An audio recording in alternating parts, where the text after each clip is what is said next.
جرت کا نام ہے دیوبند والے، عالی مقام ہے دیوبند والے، عالی مقام ہے دیوبند والے۔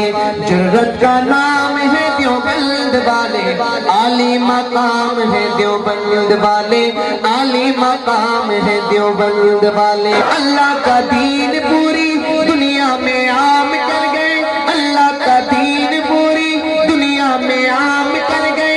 کفری طاقتوں کا پہیا جو جام کر گئے، کفری طاقتوں کا پہیا جو جام کر گئے، ان کے غلام ہیں دیوبند والے، عالی مقام ہے دیوبند والے، عالی مقام ہے دیوبند والے۔ لے کر پیغام حق کا عالم پہ چھا گئے ہیں، لے کر پیغام حق کا عالم پہ چھا گئے ہیں۔ جنوی فاروقی اعظم ہم کو بتا گئے ہیں، سب کے امام ہیں دیوبند والے، عالی مقام ہے دیوبند والے۔ مشرق میں دھوم ان کی، مغرب میں دھوم ان کی، بڑھ کے سعید ارشد پیشانی چوم ان کی، بڑھ کے سعید ارشد پیشانی چوم ان کی۔ رب کا انعام ہے دیوبند والے، عالی مقام ہے دیوبند والے، عالی مقام ہے دیوبند والے۔ بسم اللہ الرحمن الرحیم۔ الحمد للہ نحمده ونستعینه ونستغفره ونؤمن به ونتوکل علیہ ونعوذ باللہ من شرور انفسنا ومن سیئات اعمالنا، من يهده الله فلا مضل له ومن يضلله فلا هادي له، ونشهد أن لا إله إلا الله وحده لا شريك له، ونشهد أن سيدنا ومولانا محمدا عبده ورسوله، صلى الله عليه وعلى آله وأصحابه وبارك وسلم تسليما كثيرا كثيرا، أما بعد فأعوذ بالله من الشيطان الرجيم، بسم الله الرحمن الرحيم، إنما المؤمنون إخوة فأصلحوا بين أخويكم، قال النبي صلى الله عليه وسلم، المسلم من سلم المسلمون من لسانه ويده، أو كما قال النبي عليه الصلاة والسلام۔ رب اشرح لي صدري ويسر لي أمري واحلل عقدة من لساني يفقهوا قولي۔ اللهم صل على سيدنا مولانا محمد في أول كلامنا، اللهم صل على سيدنا مولانا محمد في أوسط كلامنا، اللهم صل على سيدنا مولانا محمد في آخر كلامنا۔ معزز اسلامی خواتین، اللہ جل جلالہ کا بے پناہ کرم ہے اور احسان ہے، اللہ تبارک تعالیٰ نے ہمیں مسلمان بنایا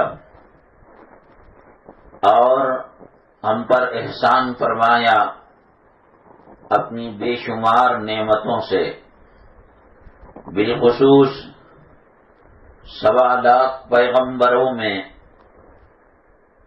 سرور کونین جناب محمد الرسول اللہ صلی اللہ علیہ وسلم کا امتی بنایا اور اپنی کتاب اور اپنا کلام قرآن مجید سے ہمیں مالا مال فرمایا۔ اسلام کی نعمتوں اور برکتوں کے صدقے میں بے شمار نہ ختم ہونے والی نعمتیں اللہ نے ہمیں دی ہیں جو اوروں کے پاس نہیں ہے۔ ہم اس کی قدر نہیں کرتے، ہم اس کو نہیں پہچانتے، وضو کتنی بڑی نعمت ہے، نماز کتنی بڑی نعمت ہے، صدقہ خیرات کتنی بڑی نعمت ہے۔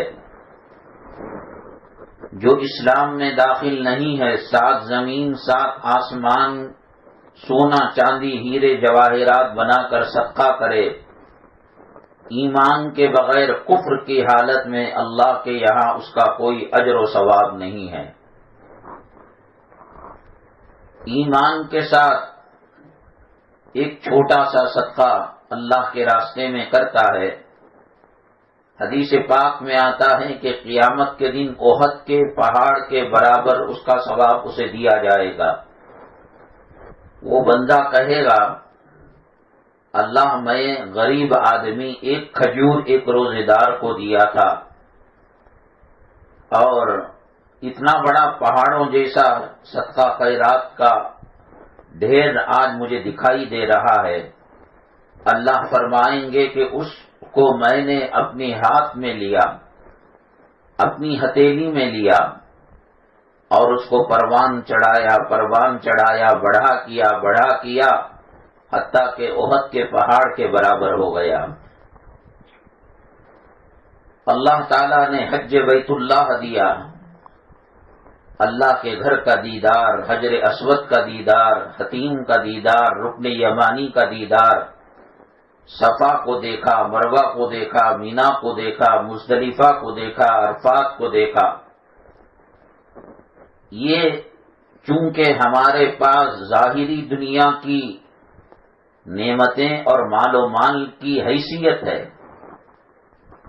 فلاں کے پاس بنگلہ ہے، کوٹھی ہے، مال ہے، زر ہے، زیور ہیں، کپڑے ہیں، لتے ہیں، امپورٹڈ کار ہے، اور فلاں قیمتی بی ڈی اے کے ایریے میں، شاپنگ کمپلیکس میں، یم جی روڈ میں، کمرشل میں اس کی بڑی بڑی دکانیں ہیں۔ اب آج ہم اور آپ نماز کے بعد تکبیر پکارنا چاہیں، اللہ اکبر اللہ اکبر، اللہ اب عذاب دے گا۔ گزشتہ ہفتے کے دن یوم عرفہ تھا، اس وقت نمازوں کے بعد تکبیر پکاری جاتی تھی، لبیک اللہم لبیک حجاج کرام کہتے ہیں۔ وہ لبیک کو ہم یہاں بنگلور کے اندر نہیں کہہ سکتے۔ اس سے سمجھ میں آتا ہے اللہ تعالیٰ اپنے مہمانوں کے لیے خاص ایک ترانہ رکھا ہے، ایک خاص لباس رکھا ہے۔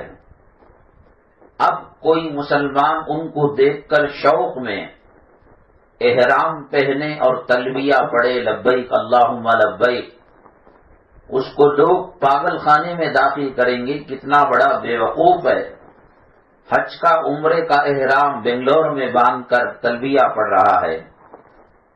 یہ بہت بڑی نعمت ہے حجاج کرام کے لیے، عمرہ کرنے والوں کے لیے، زائرین حرمین شریفین کے لیے۔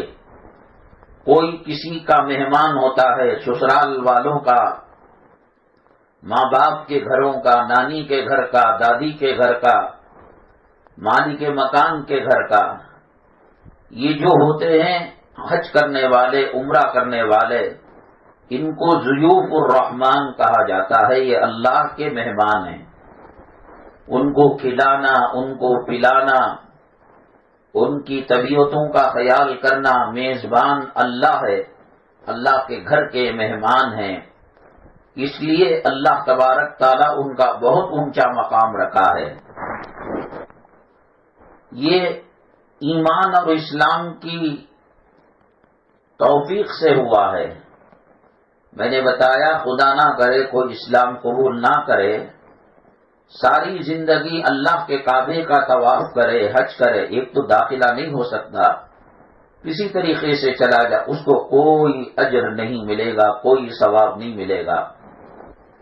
اللہ نے نبی کریم صلی اللہ علیہ وسلم کے روضہ مطہرہ کا گنبد خضرا دیا ہے، نبی صلی اللہ علیہ وسلم کے روضے کی جالی دی ہے، ریاض الجنہ وہ جنت کا ایک باغیچہ ہے۔ بعض علماء نے کہا اللہ نے جنت سے اس حصے کو کاٹ کر زمین پر بھیج دیا۔ اللہ کے نبی صلی اللہ علیہ وسلم نے فرمایا با بین منبری و بیتی روضۃ من ریاض الجنہ، میرے ممبر اور میرے گھر کے درمیان کا جو حصہ ہے وہ جنت کا باغیچہ ہے۔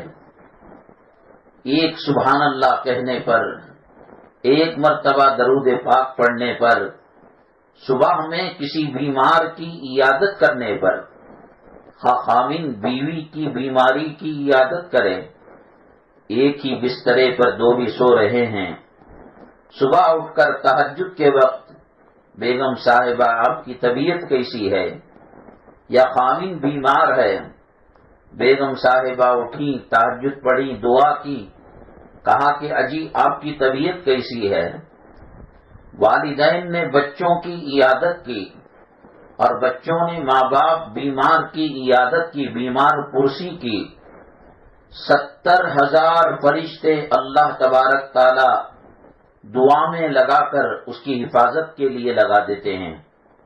حالانکہ ماں اپنی ہے، ہماری انسانی ذمہ داری ہے کہ ماں کی بیمار پرسی کرے، اس کے تقاضے پورے کرے، دوا دارو کا علاج معالجے کا انتظام کریں، لیکن چونکہ کلمے کا پاسپورٹ اور محمد الرسول اللہ صلی اللہ علیہ وسلم کے امتی ہونے کا ویزا ہمارے پاس ہے، 70,000 فرشتے شام تک دعا کریں گے۔ شام میں ہم نے بیمار کی عیادت کی، ایک بلڈنگ میں رہتے ہیں، لفٹ لگی ہوئی ہے، 7ویں منزل پر ہم رہتے ہیں، 6ویں منزل میں بیمار رہتا ہے، سودا لینے بازار کے کام سے ہم اتر رہے ہیں، 7ویں منزل سے 6ویں منزل کا بٹن ہم نے لفٹ میں دبایا اور بالکل لفٹ کے سامنے اس کا مکان ہے۔ اجی بہن صاحبہ آپ کی طبیعت کیسی ہے؟ صبح میں پوچھا تو شام تک 70,000 فرشتے دعائیں کرتے ہیں، اور شام میں ہم نے بیمار پرسی کی، صبح تک دعائیں کرتے رہتے ہیں۔ ہم روزہ رکھتے ہیں عبادت کے لیے، ہماری دعاؤں پر آمین کہنے کے لیے اللہ تبارک تعالیٰ فرشتے لگا دیتے ہیں۔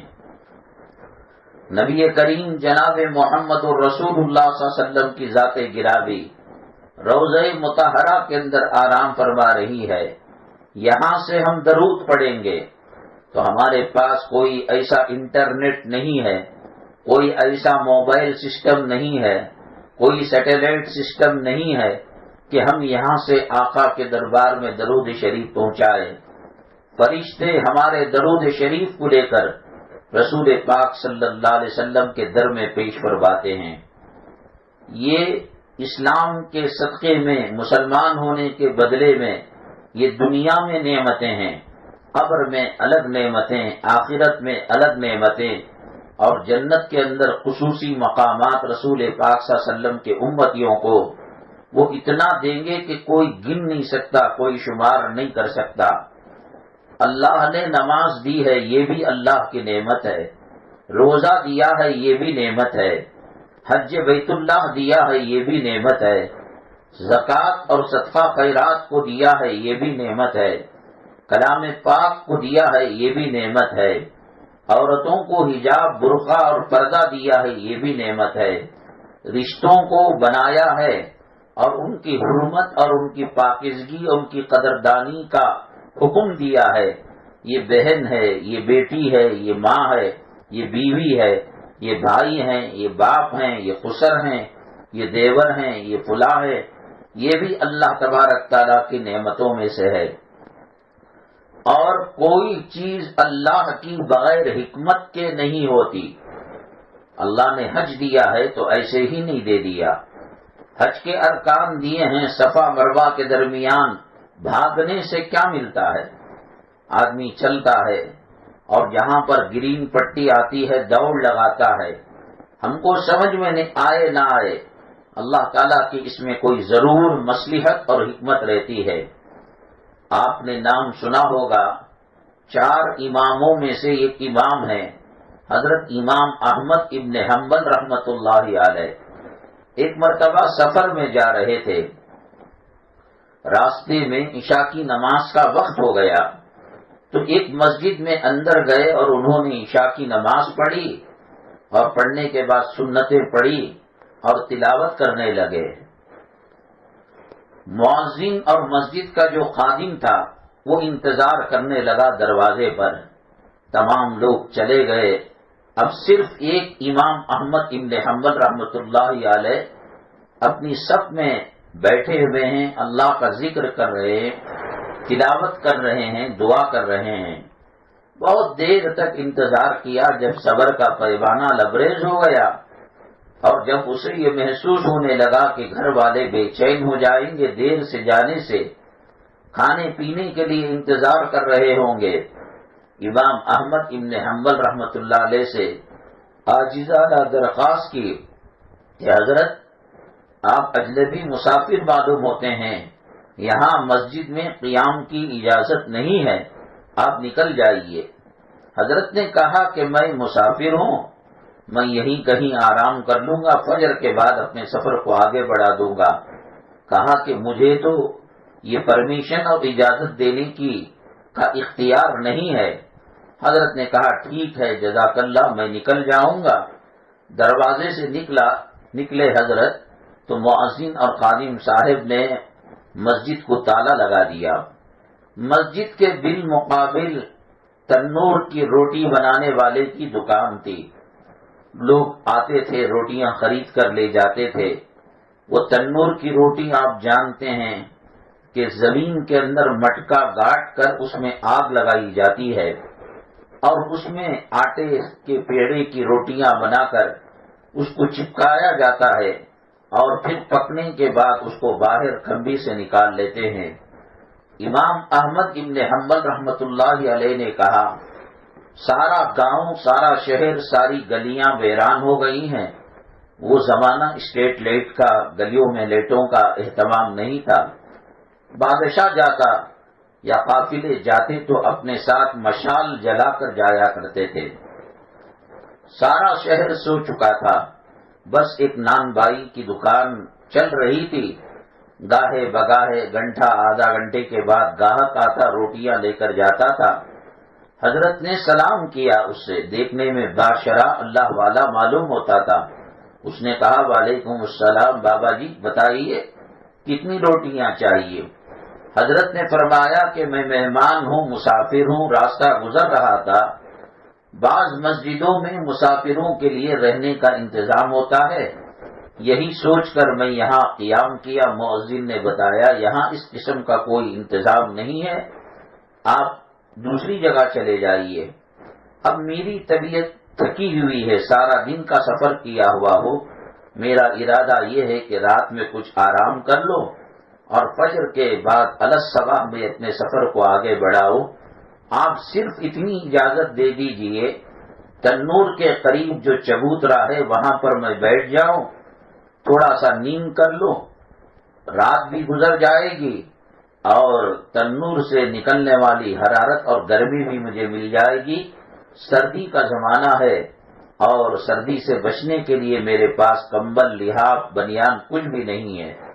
کہا کہ ٹھیک ہے، تنور اپنی جگہ جلے گا اور اپنی جگہ آرام کیجئے۔ اب جب آرام کرنے لگے تو اس سے پہلے دکاندار سے باتیں کرنے لگے، آپ کون ہیں، کیا ہیں، کدھر ہیں؟ اس نے کہا میں چھوٹی موٹی عبادت کر لیتا ہوں، تہجد پڑھ لیتا ہوں، اشراق اوابین پڑھ لیتا ہوں۔ بابا جی اللہ کا شکر ہے، اللہ تبارک تعالیٰ نے میری ہر دعا کو پورا کیا ہے کسی نہ کسی شکل میں، مگر ایک دعا میری باقی رہ گئی ہے۔ میں نے سنا ہے کہ اس علاقے کے اندر ایک بزرگ رہتے ہیں اور ان کا نام احمد ابن حنبل ہے، میں ان کی زیارت کرنا چاہتا ہوں، میں ان سے مصافحہ کرنا چاہتا ہوں، میں ان سے معانقہ کرنا چاہتا ہوں، میں ان سے دعائیں لینا چاہتا ہوں۔ امام احمد ابن حنبل رحمۃ اللہ علیہ ان کی باتوں کو غور سے سنتے رہے۔ جب باتیں ختم ہو گئی تو کہا کہ آپ ہر دعا اللہ آپ کی قبول کرتا ہے، ہاں یہ دعا باقی رہ گئی ہے، کہیں ایسا نہ ہو کہ دل میں حسرت رہے اور ملک الموت آ جائے۔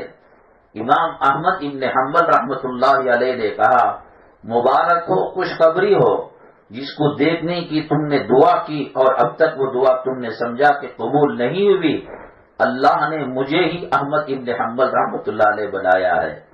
اس کے خوشی پھولے نہ سمایا، حضرت کو چمٹا دیا اور پیشانی پر بوسا دیا، ہاتھوں کو بوسا دیا۔ اس طریقے سے شروع میں یہ سمجھ میں آیا کہ مسجد سے نکالے گئے، مسجد میں آرام کرنے کا موقع نہیں ملا، اس مسجد کے اندر سونے کا پرمیشن نہیں ہے، تو پریشان انسان ہو جاتا ہے۔ لیکن اللہ کی حکمت تھی کہ اس دعا کرنے والے کو حضرت کا دیدار کرانا تھا، اس لیے حضرت نے یہ اسباب پیدا فرمائے۔ مسلمان چاہے جس حالت میں ہو، عبادت میں اگر لگا ہوا ہے، خدا اور رسول کی نافرمانی میں نہیں ہے، ہر حالت میں اس کو شکر کرنا چاہیے۔ ہر کام کے اندر اللہ کی مصلحت ہوتی ہے، اللہ تبارک تعالیٰ کی حکمت ہوتی ہے۔ حضرت موسیٰ علیہ السلام اور حضرت خضر علیہ السلام کا سفر ہوا، اور حضرت خضر علیہ السلام نے کہا کہ آپ درمیان میں سوال نہ کرنا۔ ایک مرتبہ کشتی کو جس میں جا رہے تھے اس کے اندر کچھ عیب کر دیا۔ حضرت نے کہا کہ بھئی یہ کیوں کیا تم نے؟ کہا وہ اصل مصلحت یہ تھی کہ بادشاہ جس صحیح کشتی کو دیکھتا اس کو اپنے قبضے میں کر لیتا تھا۔ ہر عمل کے اندر اللہ کی حکمت ہے، اور اللہ تبارک تعالیٰ اس کے اندر کوئی نہ کوئی مصلحت کو رکھتے ہیں۔ کسی کو خوبصورت بنایا ہے، یہ اللہ کی حکمت ہے، اسی میں اس کو خوش رہنا چاہیے، اللہ کا شکر ادا کرنا چاہیے۔ کسی کو غریب بنایا، کسی کو امیر بنایا، کسی کو بلڈنگوں میں رکھا اور کسی کو جھوپڑیوں میں رکھا، ان تمام چیزوں میں اللہ تبارک تعالیٰ کی حکمت اور اللہ تعالیٰ کی مصلحت پوشیدہ ہے۔ ہماری نگاہ عبادتوں پر ہونی چاہیے۔ ہم نے فجر پڑھی ہے نہیں پڑھی ہے، ہم نے اشراق پڑھی ہے نہیں پڑھی ہے، ہماری زندگی میں تہجد ہے نہیں ہے، ہم نے زکوٰۃ صحیح طریقے سے مال کو تول کر ہم نے نکالی ہے یا تخمیناً اندازے سے ہم نے نکالی ہے، یہ ہماری ذمہ داری ہے۔ جو اللہ کی ذمہ داری ہے، اللہ کے کاموں میں انسان کو، مخلوق کو مداخلت کرنے کا کوئی حق نہیں ہے۔ ہم پچھلی جمعرات کو یوم عرفہ میں تھے، اور ہفتے کو اور اتوار کے دن عید الاضحیٰ تھی۔ پوری دنیا میں عید الاضحیٰ کے موقع پر، عید الاضحیٰ کے دن لاکھوں جانور قربان کیے گئے۔ اللہ تعالیٰ کی بکرا بھی ایک مخلوق ہے، اونٹ بھی مخلوق ہے، گائے بھی مخلوق ہے، بھیڑ بکرا بھی، دمبا بھی، یہ بھی مخلوق ہے۔ تو پھر کیوں اللہ تبارک تعالیٰ اس مخلوق کی جان لینے پر، خون کا قطرہ زمین پر گرنے سے پہلے مغفرت کا پروانہ مرحمت فرماتے ہیں؟ میری مائیں اور بہنیں، اسلام کی اصل تعلیم یہ ہے کہ اسلام میں جو داخل ہوتا ہے وہ اپنی ذات سے دوسروں کو نفع پہنچائے، وہ دوسروں کے کام آئے۔ عبادتیں یہ پریکٹس کے لیے ہیں، عبادتیں خدمت خلق کا طریقہ معلوم کرنے کے لیے ہیں۔ نماز کو رکھا ہے، نماز تو مردوں کی گھر میں بھی ہو سکتی ہے، مسجد میں کیوں رکھا؟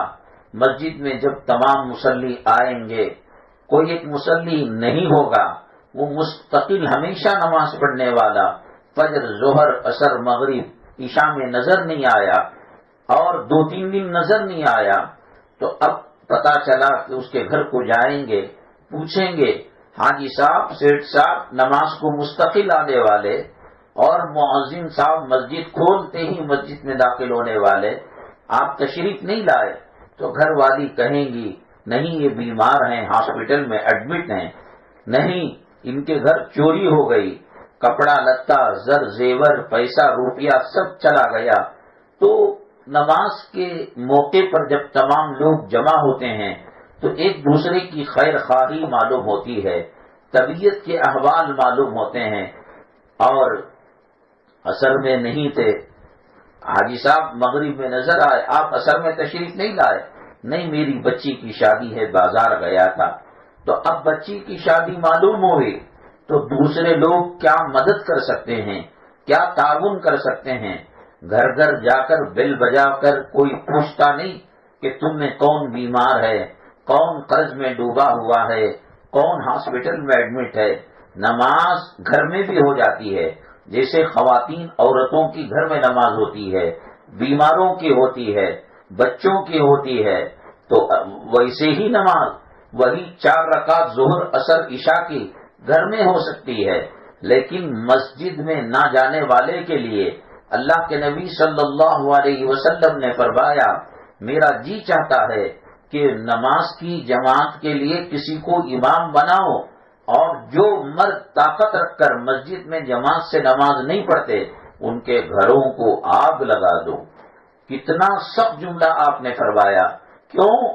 نماز وہی 4 رکعت گھر میں، وہی خانہ کعبہ کی طرف منہ، وہی پہلی 2 رکعت کے اندر ضم صورت، وہی تشہد، وہی التحیات، وہی تکبیر، وہی تحمید، وہی ربنا لک الحمد، وہی سبحان ربی الاعلی، وہی سبحان ربی العظیم، وہی السلام علیکم۔ لیکن کیوں آپ نے فرمایا کہ میرا جی چاہتا ہے کہ میں ان کے گھروں کو، کتنا سخت جملہ ہے۔ نبی کریم صلی اللہ علیہ وسلم بلند اخلاق کے پیکر تھے، ایسے جملے بہت کم ریئر استعمال کرتے تھے۔ اللہ نے آپ کو فرمایا انک لعلی خلق عظیم، آپ اخلاق کے بلند و بالا مرتبے پر فائز ہیں۔ محلے کی سطح اور لیول پر مسجد کے پلیٹ فارم کے ذریعے سے گھروں کی کیفیات کا پتہ چلتا ہے، کہاں پانی کی ضرورت ہے، کہاں شادی بیاہ میں تعاون کی ضرورت ہے، کہاں کون بیمار ہے، اس کی دوا دارو کے لیے، علاج معالجے کے لیے کیسے ہم مدد کر سکتے ہیں۔ اور 10-25 محلوں کو ملا کر ایک جمعہ مسجد ہوتی ہے، جامع مسجد ہوتی ہے۔ ہر مسجد میں جمعہ نہیں ہوتی، بڑی مسجد میں جمعہ ہوتی ہے، تو وہاں جمع ہوئے تو محلوں کی خیر خبر ہوگی۔ عیدگاہ کے ہر گلی میں نہیں ہوتا، عیدگاہ ہر محلے میں نہیں ہوتا۔ کبھی بارش ہو، کرفیو ہو، حالات خراب ہو، مسجد کے اندر عید کی نماز پڑھنا کوئی برا نہیں ہے، لیکن اگر حالات سازگار ہو تو بڑے میدانوں کے اندر، کھلے ہوئے مکانوں کے اندر، کھلی جگہ کے اندر عیدگاہوں میں پڑھنا افضل ہے۔ کیوں؟ وہ شہر والے وہاں جمع ہوئے، ان کی صورتحال کیا ہے، وہاں اذانیں کیسی ہو رہی ہیں، وہاں مسجد کی کیفیت کیا ہے، وہاں غریبوں کی کیفیت کیا، پوری جو عبادتیں اللہ تبارک تعالیٰ نے ہمیں مرحمت فرمائی، اللہ کی عبادت کے لیے مخلوق کی کوئی کمی نہیں ہے۔ قرآن شریف میں اللہ نے فرمایا وَإِن مِّن شَيْءٍ إِلَّا يُسَبِّحُ بِحَمْدِهِ وَلَكِن لَّا تَفْقَهُونَ تَسْبِيحَهُمْ۔ انسان اور جنات کے علاوہ تمام مخلوق چاہتے نہ چاہتے اللہ کی عبادت کر رہی ہے۔ کوئی فرشتہ سووں لاکھوں سال سے سجدے میں لگا ہوا ہے، کوئی رکوع میں لگا ہوا ہے، کوئی ذکر میں لگا ہوا ہے۔ ہم تو 2-4 منٹ کے ٹھونگ مار کر مسجد میں آ جاتے ہیں، گھر میں مصلی جانماز بچھا کر 2-4 رکوع اور سجدے کے ٹھونگ مارتے ہیں۔ اللہ کلام پاک میں فرماتے ہیں سمندر ہو، ہوائیں ہو، پرند ہو، چرند ہو، باغات ہو، پہاڑ ہو، زمین ہو، آسمان ہو، وَإِن مِّن شَيْءٍ إِلَّا يُسَبِّحُ بِحَمْدِهِ، ہر چیز اللہ تبارک تعالیٰ کی تسبیح بیان کرتی ہے۔ اللہ کی عبادت کے لیے اللہ کی مخلوق کوئی کم نہیں ہے۔ لاکھوں سال اللہ کی عبادت میں، ذکر میں، رکوع میں، سجدے میں، جیسے یہاں خانہ کعبہ مکہ مکرمہ میں ہے، بالکل اس کے سیدھ کے اندر 7ویں آسمان میں ایک اور اللہ کا کعبہ ہے، اس کو بیت المعمور کہتے ہیں۔ وہاں ایک مرتبہ فرشتہ طواف کرنے کے بعد 70,000 سال کے بعد دوبارہ اس کا نمبر آئے تو آئے، پھر قیامت تک شاید اس کا نمبر نہ آئے۔ طواف کرنے والے ہیں، رکوع سجدہ کرنے والے ہیں، ذکر کرنے والے ہیں، ہر چیز اللہ کی تسبیح بیان کرتی ہے۔ آپ نے سنا ہوگا یا دیکھا ہوگا کہ کسی قبر میں مردے کو ڈالنے کے بعد جب مٹی برابر سرابر کر دی جاتی ہے تو ایک ہری ٹہنی اور ہری ڈالی ان کے سرانے کو گاڑا جاتا ہے۔ اللہ کے نبی صلی اللہ علیہ وسلم نے فرمایا ہر زندہ چیز اللہ کی تسبیح بیان کرتی ہے۔ اس قبر کے اوپر وہ چھوٹا سا پودا جو ہرا بھرا ہوگا اور اس کے اندر پتے نکلیں گے، وہ اللہ کا ذکر کریں گے، اور جہاں اللہ کا ذکر ہوگا اللہ تبارک تعالیٰ اس کے صدقے میں اس قبر والے کو عذاب دینے سے رک جائیں گے۔ ہر چیز انسانوں کے لیے، انسانوں کی عبادت کی اللہ کو کوئی ضرورت نہیں ہے۔ ہم نماز پڑھتے ہیں، ہم روزہ رکھتے ہیں، ہر چیز کے اندر اللہ نے اسی چیز کو رکھا ہے کہ آپ اپنے بھائیوں کی، بہنوں کی، خاندان والوں کی، قبیلے والوں کی اور اپنے ملک والوں کی خیر خواہی کرے۔ حج کیوں رکھا ہے اللہ تعالیٰ؟ ساری دنیا کے لوگ وہاں جمع ہوتے ہیں، مطاف میں بیٹھے ہوئے ہیں، ادھر افریقہ کا آدمی بیٹھا ہوا ہے، ادھر امریکہ کا آدمی بیٹھا ہوا ہے، ادھر برطانیہ کا آدمی بیٹھا ہوا ہے، ادھر فرانس والے آئے ہوئے ہیں، ادھر ملیشیا والے آئے ہوئے ہیں، ادھر بنگلہ دیش والے آئے ہوئے ہیں۔ تمام سے بات ہو رہی ہے، السلام علیکم حاجی صاحب، کیا حال ہے؟ فرانس کے اندر پردے کی کیا صورتحال ہے؟ تراویح کتنی پڑھی جاتی ہے؟ مدارس کتنے ہیں؟ مکاتب کتنے ہیں؟ بنگلہ دیش کے صورتحال کیا ہے؟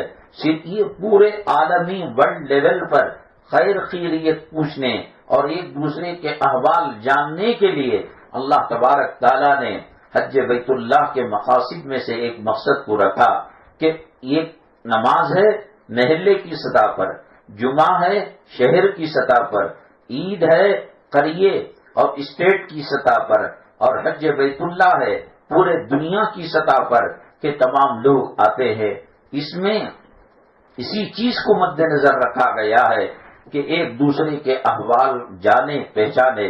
اللہ کی نبی صلی اللہ علیہ وسلم نے فرمایا من لم یہتم بامور المسلمین فلیس منا، جو مسلمانوں کے تعلق سے خیر خبر رکھنے کی کوشش نہیں کرتا وہ ہم میں سے نہیں ہے۔ مسلمان بہترین وہ ہے، خیر الناس من ینفع الناس، لوگوں میں بہترین وہ ہے جو دوسروں کے ساتھ خیر کا معاملہ کرے۔ ہم جس ماحول میں رہتے ہیں یہ ماحول کافرانہ مشرکانہ ماحول ہے، یہاں مشترک قبیلے رہتے ہیں، اللہ کو ماننے والے بھی، اللہ کا انکار کرنے والے بھی، نبی کو ماننے والے بھی، نبی کے دشمن بھی، اسلام کو ماننے والے بھی، اسلام مسلمانوں کے دشمن بھی۔ اس لیے چاہتے نہ چاہتے آپ نے سنا ہوگا جملہ خربوزہ خربوزے کو دیکھ کر رنگ پکڑ لیتا ہے۔ غیروں کے سماج اور سوسائٹی میں رہ کر ان کے کلچر، ان کی تہذیب، ان کے طور طریقے، ان کے جینے مرنے کے طریقے چاہتے نہ چاہتے مسلمانوں کی زندگی کے اندر آ جاتے ہیں۔ آپ بتائیے برتھ ڈے کا اسلام سے کیا لینا دینا؟ کتنے مسلمان گھرانے ہیں جو برتھ ڈے بنا رہے ہیں؟ اینیورسری، شادی کی سالگرہ کا کیا لینا دینا؟ کون سی حدیث میں اس کا تذکرہ ہے؟ نبی کریم صلی اللہ علیہ وسلم نے کس زوجہ مطہرہ کی سالگرہ منائی ہے؟ کون سا برتھ ڈے منایا ہے؟ اور شب برات کے موقع پر آتش بازی کیا کرتے تھے، پہلے میٹھا پکایا کرتے تھے، کھانا بنا کر رکھا کرتے تھے، اور یہ سوچتے تھے کہ ہمارے گھر کی جو روحیں چلی جا چکی ہیں عالم برزخ میں، ہمارے دادا نانا فلاں فلاں جو مر چکے ہیں، وہ شب برات کے اندر ان کی روحیں گھروں کے اندر آتی ہیں۔ یہ ساڑی اور یہ بلوز، اس کا تصور اسلام کے اندر نہیں ہے۔ اسلام چاہتا ہے یدنین علیہن من جلابیبہن، کہ ایسی چادر میں ڈھک کر رہے عورت کہ اس کی عصمت اور اس کی عفت اور اس کی پاک دامنی کی حفاظت ہو سکے۔ آج جو بے حیائی کے کپڑے 2 سال 1 سال کی بچی سے لے کر 90 سال کی بڑھیا تک استعمال جو کر رہی ہیں، یہ معاشرے میں خلط ملط ہونے کی وجہ سے، اسلامی تعلیمات سے دور ہونے کی وجہ سے، تو چنانچہ یہ سب چیزیں ہمارے اندر آ جاتی ہیں اور اللہ کو ناپسندیدہ ہیں۔ کل ہم نے بیان کے اندر ایک بات کہی، فرعون پر جب اللہ کا عذاب آیا، حضرت موسیٰ علیہ السلام سمندر سے گزر گئے، فرعون کہنے لگا کہ میرے کہنے پر حضرت موسیٰ اور ان کے ماننے والے سمندر پار ہو گئے، لیکن میں بھی تمہیں اپنے لشکر کو کہنے لگا جس نے خدائی کا دعویٰ کیا تھا کہ تمہیں سمندر پار کرا دوں گا۔ بیچ سمندر کے اندر فرعون اپنے لشکر کے ساتھ گیا، پانی کے تھپیڑے آپس میں مل گئے اور فرعون اس کا لشکر تباہ برباد ہو گیا۔ اسی فرعون کے لشکر میں اس کا ایک وزیر تھا جو ایمان بھی نہیں لایا، جو اسلام بھی نہیں لایا، اور فرعون کا ماننے والا بھی تھا اور توریت کا انکار کرنے والا بھی تھا، حضرت موسیٰ علیہ السلام کا انکار بھی کرنے والا تھا، لیکن اللہ نے اس کو بچا لیا۔ علماء کرام نے لکھا ہے کہ جب وہ فرعون کا پجاری تھا اور فرعون کو خدا ماننے والا تھا اور فرعون کے دربار کا وزیر تھا، حضرت موسیٰ علیہ السلام کی توہین کرتا تھا، توریت کی توہین کرتا تھا، اللہ نے کیوں بچا لیا؟ علماء کرام نے لکھا ہے کہ وہ جب زندہ تھا اور وہ جب موسیٰ علیہ السلام باحیات تھے، ایک اونچے ٹیلے پر بلند بالا پتھر پر چڑھ جایا کرتا تھا اور چڑھ کر حضرت موسیٰ علیہ السلام جیسا لباس پہنے ویسا لباس پہنتا تھا، جیسے پگڑی انہوں نے پہنی ویسی پگڑی پہنتا تھا، اور پہن کر حضرت موسیٰ علیہ السلام کی نقالی کیا کرتا تھا، لوگوں زکوٰۃ دو، لوگوں اللہ کو مانو، لوگوں توریت کو پڑھو، لوگوں پیغمبر کی ایسے ہی الفاظ استعمال کر کر، ایسے ہی کپڑے استعمال کر کر وہ نقالی کیا کرتا تھا۔ اللہ تعالیٰ نے حضرت موسیٰ علیہ السلام نے اللہ سے پوچھا، اے اللہ، فرعون اور اس کے درباری اور اس کے وزراء اور اس کے ماننے والے سمندر میں عذاب کے طور پر غرق ہو گئے، یہ بھی تو میرا دشمن ہے، کیوں بچ گیا؟ اللہ نے وہی فرمائی۔ حضرت موسیٰ علیہ السلام کلیم اللہ کہا جاتا ہے، دوسرے پیغمبر حضرت جبرائیل کے واسطے سے بات کیا کرتے تھے، خواب کے ذریعے سے، وحی کے ذریعے سے اللہ تبارک تعالیٰ سے تعلق پیدا ہوتا تھا، لیکن حضرت موسیٰ علیہ السلام ڈائریکٹ اللہ تبارک تعالیٰ سے بات کیا کرتے تھے۔ تو اللہ تعالیٰ سے پوچھا کہ جب وہ کافر ہے اور فرعون کو خدا ماننے والا ہے، اے اللہ آپ نے اس کو کیسے بچا لیا؟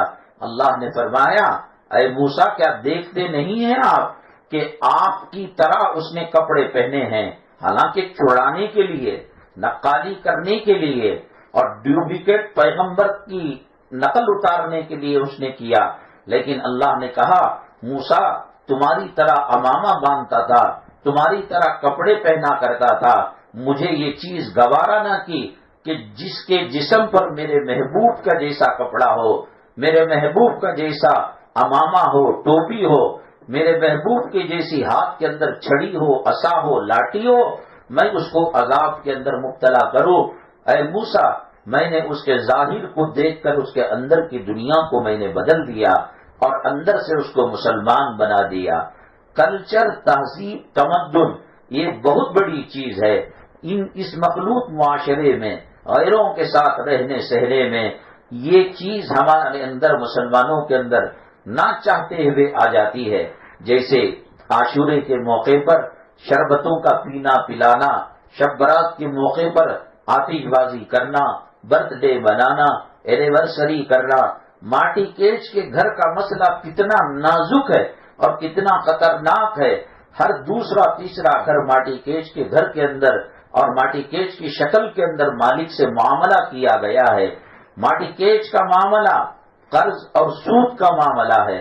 مالک کو ہم نے 10 لاکھ روپے دیے، 10 لاکھ کا جو سود آتا ہے، انٹرسٹ آتا ہے، وہ بطور بھاڑے کے ہم کم کر دیتے ہیں، اور بعض لوگ اس بڑے گھر کو جس کا کرایہ 10,000 15,000 ہوتا ہے، ماٹی کیچ کر کر وہ سمجھتے ہیں کہ ہم اللہ کو ٹھکا دیں گے، ہم شریعت کی آنکھوں کے اندر دھول جھونک دیں گے۔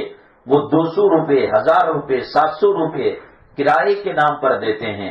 اب بتائیے کہ کیا اتنے بڑے مکان کا کرایہ 700 روپے ہو سکتا ہے؟ میرے کہنے کا مطلب یہ ہے، سماج اور سوسائٹی کے گناہوں کے اثرات جب ہم دینی مجلسوں سے جڑے ہوئے نہیں ہوں گے، علماء کرام، قرآن و حدیث سے ہمارا رشتہ مضبوط نہیں ہوگا۔ آپ جانتی ہیں کہ جنگل میں بھیڑوں اور جنگل کے اندر بکریوں کا ریوڑ چرواہا چراتا ہے، وہ 100، 200، 150، 150 جو بھی ہو، وہ ریوڑ کی شکل میں جب تک رہتے ہیں ملے جلے، سب محفوظ رہتے ہیں۔ اس ریوڑ سے ایک بکرا الگ ہو جاتا ہے تو اس کو وہاں کے جنگلی درندے پھاڑ کھا جاتے ہیں۔ تو اسی طریقے سے جب تک ہم قرآن شریف سے جڑے رہیں گے، حدیث پاک سے جڑے رہیں گے، علماء سے جڑے رہیں گے، دین کے داعیوں سے جڑے رہیں گے، ہمیں کوئی گمراہ نہیں کر سکتا، ہمیں کوئی راستے سے ہٹا نہیں سکتا۔ ہم راستے سے ہٹ جائیں گے تو انگریز اچک لیں گے، یہود و نصارہ اچک لیں گے۔ اللہ نے کلام پاک میں فرمایا وَلَن تَرْضَىٰ عَنْكَ الْيَهُودُ وَلَا النَّصَارَىٰ حَتَّىٰ تَتَّبِعَ مِلَّتَهُمْ، یہ یہود و نصارہ یہ چاہتے ہیں کہ تم ان جیسے بن جاؤ اور ان کے دھرم کو اپنا لو۔ آج ہمارے پاس پردہ چلا گیا، حلال و حرام کی تمیز چلی گئی، اور یہ سود کا لینا دینا، یہ چٹ فنڈ کا کرنا، دو چیزیں ایسی ہیں پوری شریعت کے اندر۔ قتل کرنا بھی گناہ ہے، زنا کرنا بھی گناہ ہے، کسی کے مال پر ڈاکہ ڈالنا بھی گناہ ہے، کسی کو گالی دینا بھی گناہ ہے، کسی کے تعلق سے حسد کرنا بھی گناہ ہے۔ گناہ زمین و آسمان تک اگر کوئی بھرنا چاہے بھر سکتے ہیں، لیکن دو گناہ اتنے خطرناک ہیں، اللہ فرماتے ہیں میں ان کے خلاف اعلان جنگ کرتا ہوں۔ ایک گناہ یہ ہے اللہ کے ولی، اللہ کے متقی پرہیزگار علماء، ان سے کوئی پنگا لیتا ہے، ان سے کوئی لڑائی لڑتا ہے۔ آپ بتائیے کہ پولیس سے پنگا لے کر کوئی بچ سکتا ہے؟ فوجیوں سے پنگا لے کر کوئی بچ سکتا ہے؟ حکومت سے ٹکر لے کر کوئی بچ سکتا ہے؟ کروڑ پتی سے کوئی مقابلہ کر بچ سکتا ہے؟ نہیں نا۔ تو اسی طریقے سے ایک علماء کرام کی توہین سے اللہ ان کے خلاف اعلان جنگ کرتا ہے، اور دوسرا سود اتنا خطرناک گناہ ہے کہ اللہ کے نبی صلی اللہ علیہ وسلم نے فرمایا گویا بیٹا ماں کے ساتھ غلط کام کرے اور 36 مرتبہ وہ کام کرے، اس کا گناہ اس کے اوپر لادا جاتا ہے۔ لیکن اسلام سے دور رہنے کی وجہ سے، علماء کرام کی مجالس سے دور رہنے کی وجہ سے، جب کھیت کو اپنی حالت میں چھوڑ دیا جاتا ہے، فصل تباہ ہو جاتی ہے، کیڑے لگ جاتے ہیں، چور باغ کے پھل پھلالی کو چھڑا کر لے جاتا ہے، فصل کے آنے کے بعد کیڑ مار دوائی ڈالی جائے، نگرانی کی جائے، چوروں سے حفاظت کے ذریعے اپنائے جائے، تو وہ پھل ہمیں روپیہ دیتا ہے، پیسہ دیتا ہے، وہ غلہ اور اناج اس کا فائدہ ہم کو پہنچتا ہے۔ آپ اپنے گھر کو تالا لگا کر حج کے لیے چلے جائے، سنگاپور چلے جائے، گھومنے کے لیے ملیشیا چلے جائے، یورپ چلے جائے، 2-4 مہینے 6 مہینے کے بعد جب گھر میں آئیں گے، مکڑی کے جالے تنے ہوئے ملیں گے، مرے ہوئے چوہے ملیں گے، پانی گدلا ہو کر کیڑے منملاتے ہوئے ملیں گے۔ ایک چیز کو جب چھوڑ دیا جاتا ہے وہ چیز سڑ جاتی ہے، گل جاتی ہے۔ ہمارے ایک صاحب تھے، انہوں نے مدرسے کے پاس استاد تھے اور انہوں نے مکان لیا تھا، ان کو اس سے بہترین نوکری حیدرآباد میں مل گئی، لیکن گھر وہ خالی نہ کر سکے، کوئی دوسرا لینے والا نہیں تھا۔ کسی ضرورت سے انہوں نے ہمیں چابی دی کہ آپ کو اگر پرنٹر چاہیے یا فلاں کوئی چیز چاہیے تو آپ اٹھا لیجئے، ہم یہاں سے وہاں ساز و سامان نہیں لے جا سکتے۔ میں آپ کو بتاؤں، قسم کھا کر کوئی آدمی جا نہیں سکتا تھا اندر، وہاں چوہے، گھوس، گندگی، بلیوں نے گندگی کی ہوئی ہے۔ اسلام اور جو مسلمان ہم بنے ہیں اس کی حفاظت ہم نہیں کریں گے، ہم اس کی دیکھ بھال ہی نہیں کریں گے، ہمیں شیطان اچک لے گا، ہمیں اسلام مسلمان دشمن طاقتیں اچک لیں گی۔ ایجوکیشن کے ذریعے سے، اسکولوں کے ذریعے سے، دکانوں کے ذریعے سے اور بازاروں کے ذریعے سے مسلمانوں کو تباہ برباد کر دیا جائے گا۔ آج مسجدیں اتنی نہیں بھرتی جتنے بازار بھرا کرتے ہیں۔ آج جو لباس خواتین اسلام پر آیا ہے، مسلمان عورتوں پر آیا ہے، کیا اس کے ساتھ نماز پڑھی جا سکتی ہے؟ کیا اگر اس حالت میں انتقال ہو جائے کیا اللہ کی رحمت کے فرشتے آ سکتے ہیں؟ آج بچے کے موبائل کے اندر گانے ہیں، فلم ہیں، حتیٰ کہ اللہ کے گھر کا طواف کیا جاتا ہے اور موبائل بجتا ہے تو ناچنے گانے والیوں کے آواز کے رنگ ٹون، موسیقی کے رنگ ٹون بجتے ہیں. یہ اللہ کے عذاب کو دعوت دینے والی چیز ہے. تو دو چیزیں، ایک علماء سے دشمنی کرنا اور دوسرے سود اور انٹرسٹ کے اندر مبتلا ہونا. ماٹی کیچ کے گھر کے اندر بھی یہی معاملہ ہے کہ اس میں 10 لاکھ روپے دے کر اس کے سود کو کرائے سے وضع کر دیا جاتا ہے اور ٹھکانے کے لیے 1500 روپے دے دیے جاتے ہیں. اس گھر کے اندر نماز پڑھنا، اس گھر کے اندر کمائیوں میں برکت نہیں ہوتی ہے. جس گھر کو اللہ سے ناراض کر کر، اللہ کو ناراض کر کر لیا جاتا ہے. بہرحال میری مائیں اور بہنیں، ان عبادتوں کے ذریعے سے اللہ ایک پیغام دینا چاہتے ہیں. نماز میں رکوع کیوں رکھا؟ نماز میں سجدہ کیوں رکھا؟ ظہر عصر کی نماز خاموش کیوں ہے؟ مغرب عشاء فجر کی نماز زور سے قرات کیوں کی جاتی ہے؟ تمام چیزیں مصلحت سے بھری ہوئی ہیں، اللہ کی حکمتوں سے بھری ہوئی ہیں. ہمیں کوئی ضروری نہیں کہ ہم اللہ سے پوچھیں کہ اے اللہ، یہ کیوں تو نے مغرب کی نماز 3 رکعت پڑھائی؟ یہ کیوں تو نے مسافر کو کنسیشن دے دیا 4 کی 2 رکعت پڑھنے کے لیے؟ یہ کیوں تو مردوں کے لیے مسجد کو جانا لازم کر دیا؟ قربانی جو کی اللہ کی مخلوق ہے، جیسے ہم اللہ کی مخلوق ہیں. بکرا بھی اللہ کی مخلوق ہے، اونٹ بھی اللہ کی مخلوق ہے. ہر عبادت اپنے اندر ایک پیغام رکھتی ہے، اپنے اندر ایک میسج رکھتی ہے. روزے رکھتے ہیں ہم تو بھوک لگتی ہے، پیاس لگتی ہے. اللہ بتانا چاہتے ہیں یہی بھوک، یہی پیاس غربا کو لگتی ہے اور جو ہے کمزور طبقے کو لگتی ہے. تو تم ان کی کیوں نہیں مدد کرتے؟ روزہ رکھا کر اللہ غریبوں کی حالت کو بتاتے ہیں. جمعہ کا ایک مقصد ہے، عید کا ایک مقصد ہے، باجماعت نماز پڑھنے کا ایک مقصد ہے، اور زکوٰۃ کے اندر تو ڈائریکٹ غریبوں کی مدد ہے.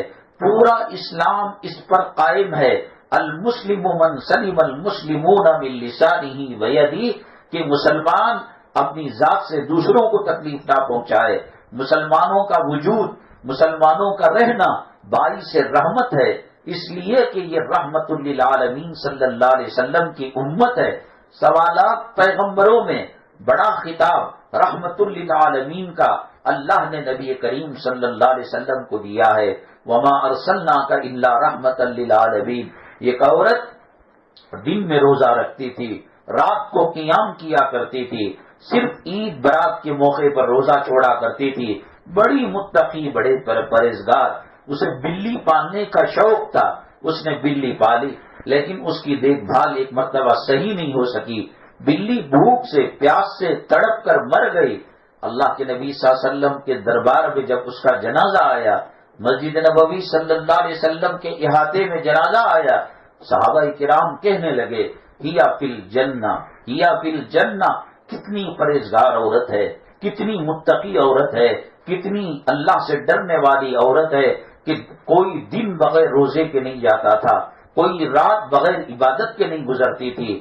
اللہ کے نبی صلی اللہ علیہ وسلم نے فرمایا ہیا فی النار، ہیا فی النار، ہیا فی النار. وہ دوزخ میں جائے گی، اللہ کے عذاب کا شکار ہوگی. صحابہ کرام نے عرض کیا ساری زندگی دن میں روزہ رکھتی تھی اور رات میں عبادت کرتی تھی، کیسے جہنم جائے؟ اللہ کی مخلوق کو بھوکا پیاسا باندھ کر اس نے مار دیا.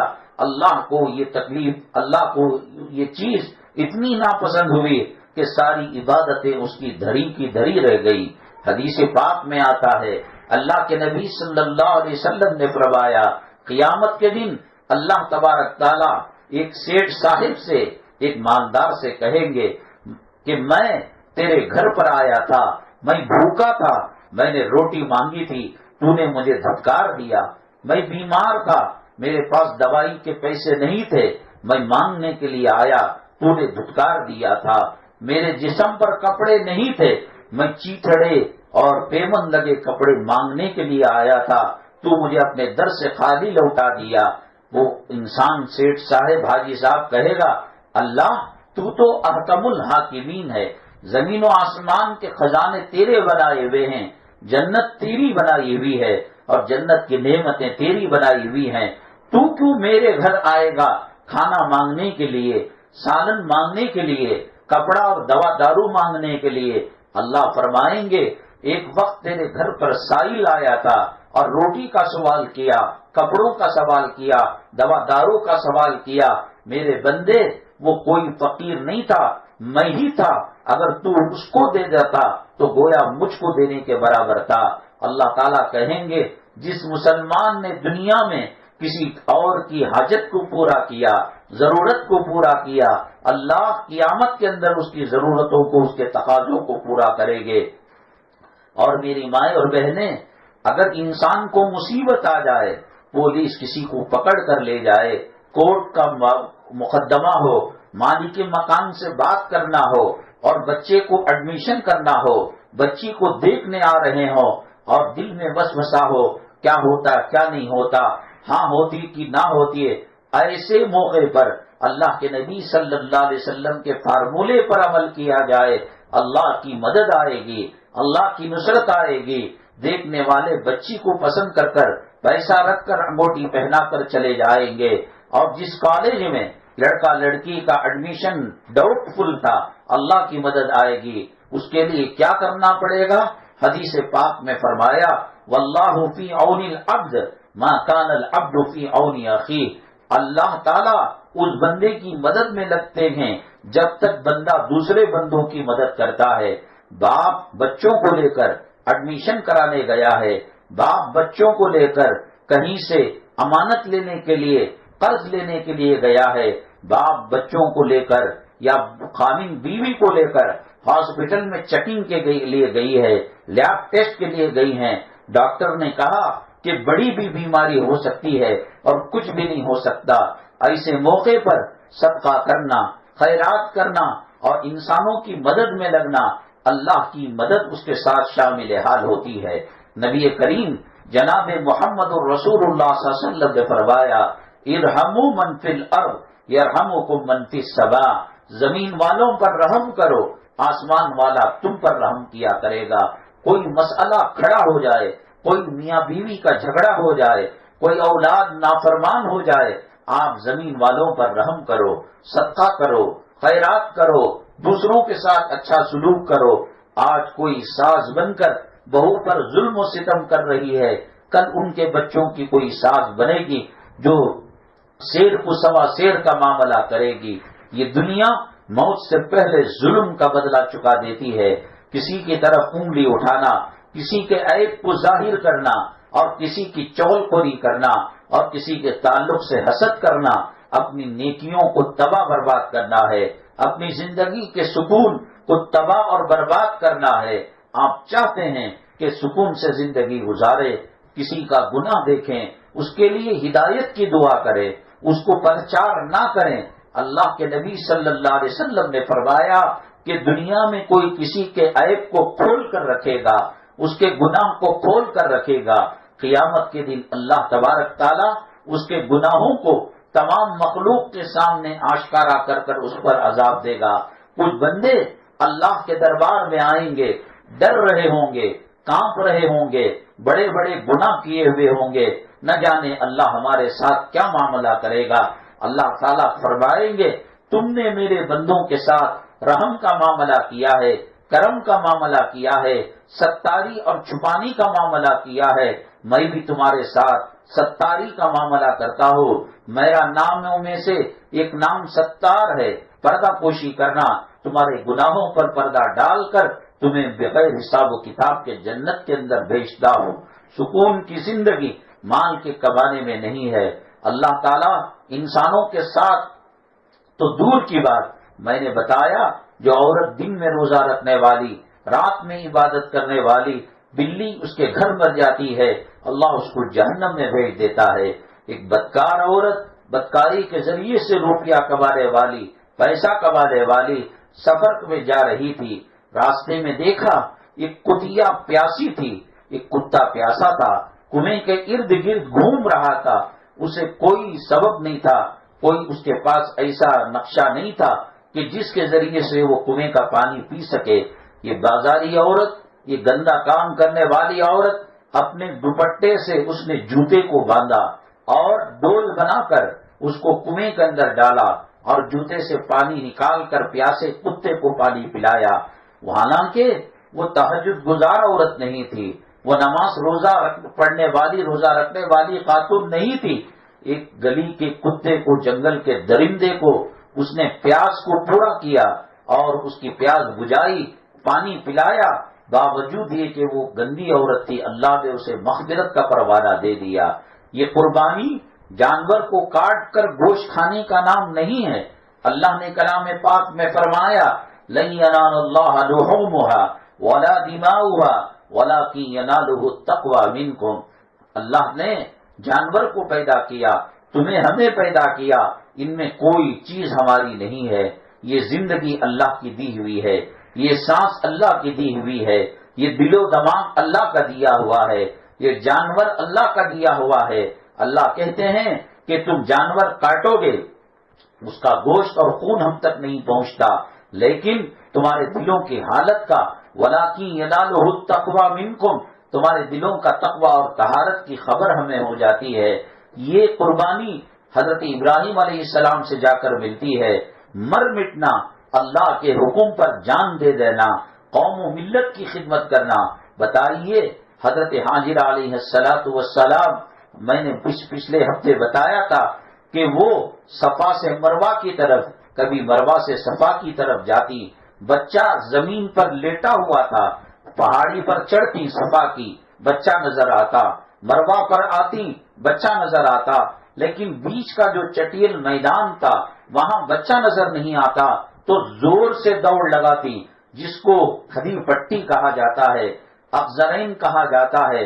آج بھی دنیا کا بڑا سا بڑا پیغمبر ہو، اللہ کا بھیجا ہوا نبی ہو، رسول ہو، ولی ہو، قطب ہو، ابدال ہو، مومن ہو، مسلمان ہو، اللہ کہتے ہیں میری عزت و جلالت کی قسم، تمہارا عمرہ اس وقت تک قبول نہیں ہوتا، تمہارا حج اس وقت تک قبول نہیں ہوتا جب تک کہ تم صفا اور مروہ کے درمیان اس طریقے سے دوڑ نہ لگاؤ جس طریقے سے میری نیک بندی حضرت حاجرہ نے دوڑ لگایا تھا. بتائیے انہوں نے کیوں دوڑ لگائی تھی؟ کیا وہاں کوئی عبادت گاہ تھی؟ کیا وہ اللہ کو خوش کرنا چاہتی تھی؟ نہیں، ان کے بیٹے حضرت اسماعیل علیہ السلام بھوکے پیاسے ہو گئے تھے، پہاڑ پر تو نظر آتے، یہ صفا پر مروہ پر جب نیچے اترتے حضرت اسماعیل علیہ السلام نظر نہیں آتے تو ان کو دیکھنے کے لیے وہ دوڑ لگاتی تھی.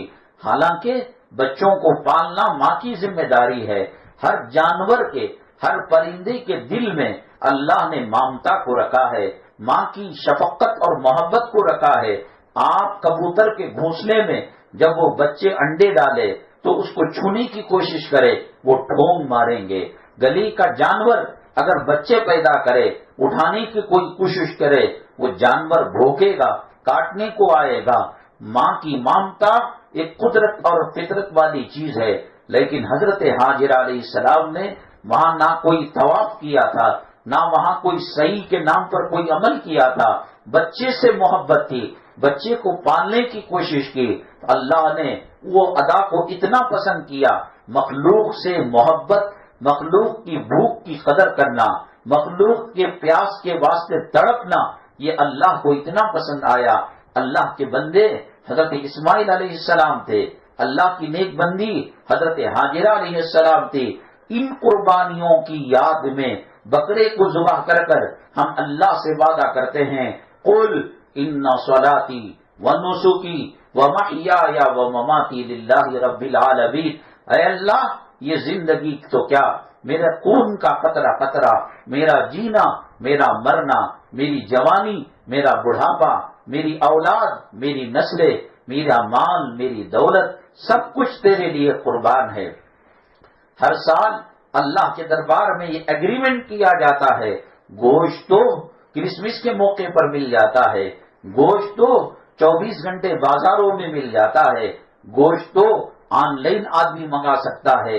بکرے کے گلے پر جو چھری رکھتی ہے اس وقت یہ وعدہ کرتا ہے، اللہ یہ بکرا تو کیا، کل اگر ضرورت پڑے حضرت اسماعیل علیہ السلام کی طرح میں تجھے راضی کرنے کے لیے سب کچھ قربان کر دوں گی. آج ہم اپنے نیند کو قربان نہیں کر سکتے، اپنے خواہشات کو قربان نہیں کر سکتے، کہاں چلے جاتی ہے؟ وہ قربانی کے جذبات جب ہم شادی کی محفل میں جاتے ہیں کہاں چلے جاتے ہیں؟ حضرت حاجرہ علیہ السلام کا دوڑنا جب ہم شکرانے کی محفل میں جاتے ہیں، برتھ ڈے کی محفل میں جا کر حضرت اسماعیل علیہ السلام کی قربانی کیوں یاد نہیں آتی؟ حضرت ابراہیم علیہ السلام کا جذبہ قربانی کیوں یاد نہیں آتی؟ اور دوسرے فضول کام کرتے وقت حضرت اسماعیل علیہ السلام کا تڑپنا کیوں کام نہیں آتا؟ اگر کسی نے اپنے ناجائز خواہشات کو ختم نہیں کیا، نماز نہیں پڑھی، نیند کی قربانی نہیں دے سکتے، ہم دین کے لیے کیا جان و مال کی قربانی دیں گے؟ بتائیے، جو بے نمازی ہیں، جو بے پردہ ہیں، جن کا دین سے کوئی تعلق نہیں، فلموں کی زندگی گزر رہی ہے، ناٹکوں والی زندگی گزر رہی ہے، شادی بیاہ کے اندر فلموں کے طور طریقوں کو اپنا رہے ہیں، ان کے گھر جو بکرے بنے ہوئے ہیں، یہ اللہ کے دین کے ساتھ ٹھٹا کرنا ہے۔ قربانی شاعر اسلام میں سے ہے، قربانی بڑے اسلام کے ارکان میں سے ہے۔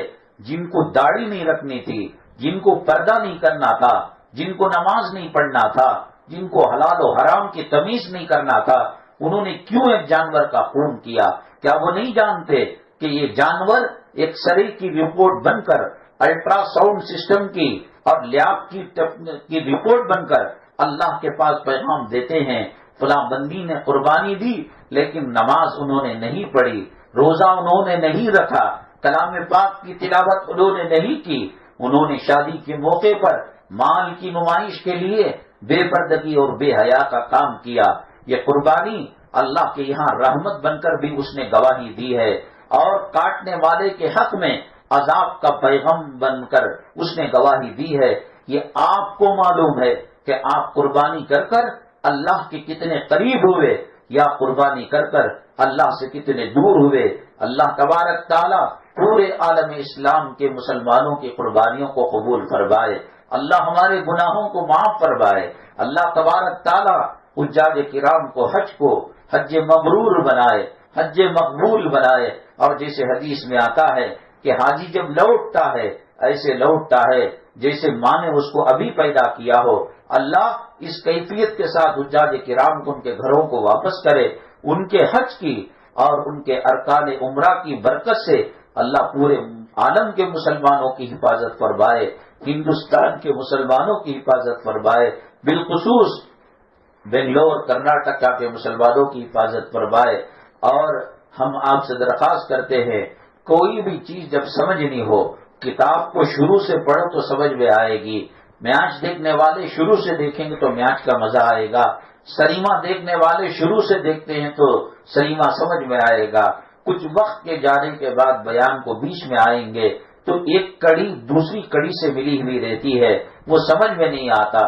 بڑی بابرکت محفل ہے، آج آنکھ کی پتلی کام کر رہی ہے، آج قدم اٹھ رہے ہیں تو اس قدم کو اللہ کے دین کے لیے اٹھا لو۔ الحمدللہ بیان سے پہلے فضائل اعمال کی تعلیم ہوتی ہے، یہ وہ کتاب ہے جو اخلاص کی اور جو ہے للہیت کا جیتا جاگتا نمونہ ہے۔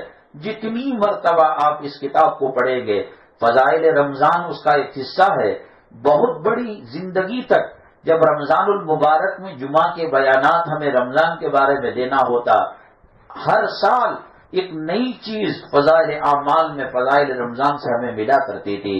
ان کے حضرت زکریا صاحب رحمت اللہ علیہ کی اخلاص اور للہیت کی برکتیں اور ان کی کرامتیں اللہ نے فضائل اعمال میں رکھ دیں۔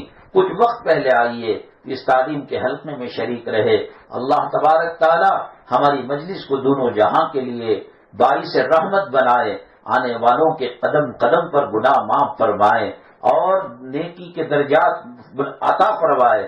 اللہ تعالیٰ دلوں کے اندر جو حاجتیں ہیں جائز غیبہ غیب سے ان کو پورا فرمائے۔ الحمدللہ رب العالمین والصلاة والسلام علی سید المرسلین وعلی آلہ وصحبہ اجمعین ومن تبعهم بإحسان الى یوم الدین۔ اللہم ارحم امت محمد صلی اللہ علیہ وسلم، اللہم اصلح امت محمد صلی اللہ علیہ وسلم، اللہم فرج عن امت محمد صلی اللہ علیہ وسلم۔ سبحان ربک رب العزت عما یصفون وسلام علی المرسلین والحمد للہ رب العالمین۔ شان میری جان میری لختے جگر، سارا جہاں بول اٹھا ہے شیر نڈر۔ شان میری جان میری لختے جگر، سارا جہاں بول اٹھا ہے شیر نڈر۔